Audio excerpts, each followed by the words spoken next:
नमस्कार, दर्श न्यूज देख रहे हैं आप। मैं हूं दिव्यांशु। 5 चरण के चुनाव हो गए हैं, वोटिंग हो गई है। अब छठे और 7वें चरण की तैयारी है। ऐसे में बिहार की हॉट सीट बनी हुई काराकाट सीट फिर से एक बार चर्चा में है। कल आपने देखा था कि किस तरीके से भोजपुरी के सुपरस्टार पवन सिंह की पत्नी ज्योति सिंह मैदान में उतर गई थी और अपने पति के लिए वोट मांगती हुई नजर आई थी। इस दौरान लोगों से उन्हें आशीर्वाद भी मिला और पवन सिंह फैक्टर से नुकसान हो रहा है एनडीए के उम्मीदवार उपेंद्र कुशवाहा का। ऐसे में अब एक और कैंडिडेट ने हुंकार भर दी है, मैदान में उतर गए हैं। ये हैं बीएसपी के प्रत्याशी धीरज सिंह। जी हाँ, काराकाट संसदीय क्षेत्र में धीरज सिंह ने जनसंपर्क अभियान तेज कर दिया है। बहुजन समाज पार्टी के प्रत्याशी धीरज कुमार सिंह ने क्षेत्र में जनसंपर्क अभियान तेज कर दिया है। धीरज क्षेत्र में लगातार विभिन्न गांवों का भ्रमण कर रहे हैं, वोटरों से समर्थन और आशीर्वाद मांग रहे हैं। तस्वीरों में देख सकते हैं आप। इस दौरान धीरज ने दावा भी किया है कि उन्हें मतदाताओं का भरपूर समर्थन मिल रहा है।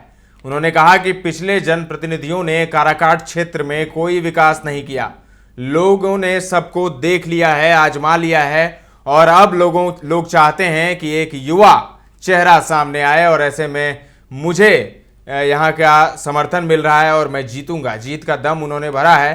क्या कुछ कह रहे हैं बसपा प्रत्याशी धीरज सिंह, हम आपको सुनाते हैं, सुनिए। क्षेत्र में लोगों के बीच जा रहे हैं, घूम रहे हैं, लोगों द्वारा सम्मान मिल रहा है।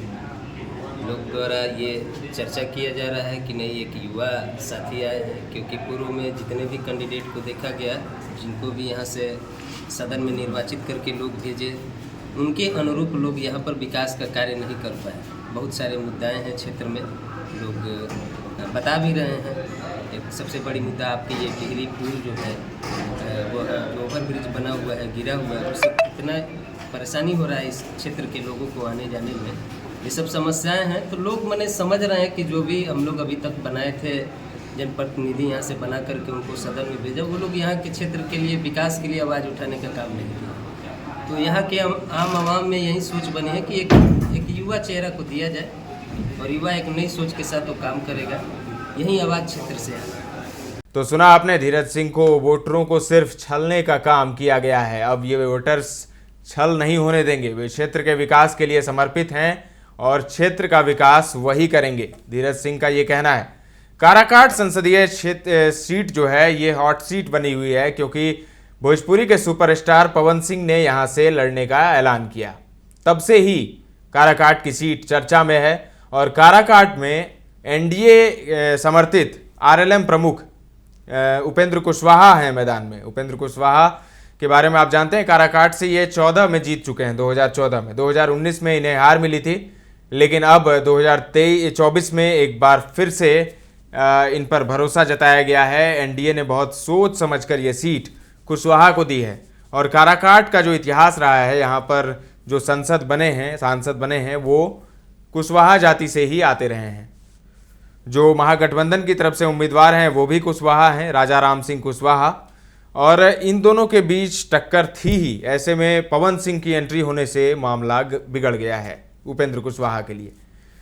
वहीं यहाँ पर एआईएम के भी कैंडिडेट हैं, तो नुकसान उधर से भी है और अब बसपा प्रत्याशी इसमें छौंका लगा रहे हैं। बसपा प्रत्याशी धीरज सिंह ने दावा किया है कि जीत उन्हीं की होगी, लेकिन इतना तो तय है कि धीरज सिंह भी कुछ न कुछ वोट काटेंगे, लेकिन नुकसान किसका होगा ये तो नतीजे ही बताएंगे। ये तो आने वाले दिनों में पता चल ही जाएगा।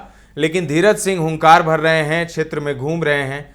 तो पवन सिंह एक तरफ हैं, धीरज कुमार सिंह दूसरी तरफ, उधर एआईएम के उम्मीदवार हैं और उपेंद्र कुशवाहा और राजा राम सिंह कुशवाहा। तो ऐसे में 5 कैंडिडेट्स के बीच टक्कर होती दिख रही है।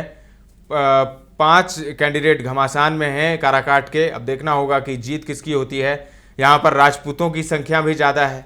कुशवाहा और क्वेरी की संख्या तो यहाँ है ही, लेकिन राजपूतों की भी अच्छी खासी संख्या है। तभी तो पवन सिंह ने यहाँ से ऐलान किया लड़ने का।